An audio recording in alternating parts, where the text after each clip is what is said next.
Patuloy din ang kampanya ng mga kandidato sa liderato ng Liberal Party ng Canada. At sa panayam ni Chrystia Freeland sa Omni News, nangako siyang tututukan ng immigration at housing crisis ng bansa kung siya ang mauupong leader ng partido at Prime Minister ng Canada. May report si Paula Saraza. Let's talk about immigration. What will be the priorities here if you become the party leader? Immigration only works when we have the social infrastructure in place, especially housing, to welcome new Canadians. And when we don't, it becomes a real problem. Hindi raw magiging pagsubok ang patuloy na pagtanggap ng bagong immigrant sa Canada kung sasabayan ito ng pagtatayo ng pabahay. Yan ang pahayag ni Liberal Party leadership candidate Chrystia Freeland sa eksklusibo nitong panayam sa Omni News Huwebes. A central challenge in our country right now, especially for young people, is housing.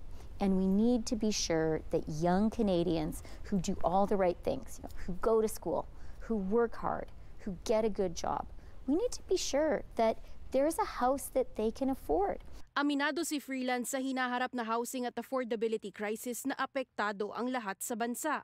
Isa ito sa mga pangakong handa raw niyang tugunan sakaling maging leader ng partido at Prime Minister ng Canada. Sa kasalukuyan, 5 ang kumakandidato para palitan si Justin Trudeau bilang leader ng partido. Ito matapos umatras si Nova Scotia MP Jaime Batiste na naghayag ng suporta kay Mark Carney. The previous 3-4 years, we do feel the change of our life. The pressures from food, from gas, from everything, and it's good to have a change now. I think it'd be good to see some new change here in Canada, so looking forward to what all the candidates have in store. Pero tila dalawa lang ang natutunugan ng Canadians. I've heard Mark Carney's name a lot, so maybe him. I'm not too familiar with Mark Carney. Obviously, Freeland is very well known in the media. Yeah, I feel like, from my pretty uneducated perspective, they both seem pretty similar to me. Sa isang poll ng Abacus Data, bahagyang lumalamang ang sinasabing matinding katunggali ni Freeland na si Carney, dating Bank of Canada Governor at naging tagapayo na rin ng Trudeau government. You know what else I'm excited about, Paula, is doing something I think we need to do more of, and that's actually listening to Canadians and hearing what their concerns are and what they want their government to be doing.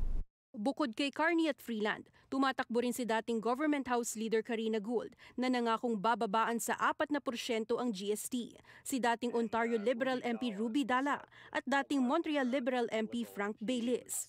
Ani Freeland, kung siya ang mauupong leader, uunahin niya ang pagtugon sa bantang taripa ni Trump na kumpiyansa siyang maaareglo.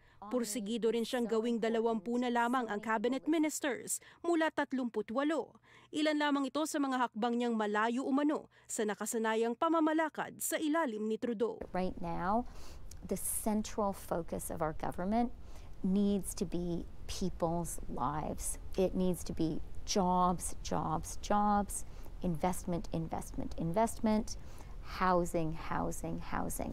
Sa kabila ng lumalaking posibilidad sa mas maagang federal election, inaabangan pa ang papalit sa liderato ni Justin Trudeau na papangalanan sa ika-9 ng Marso. Paula Saraza, Omni News, Toronto.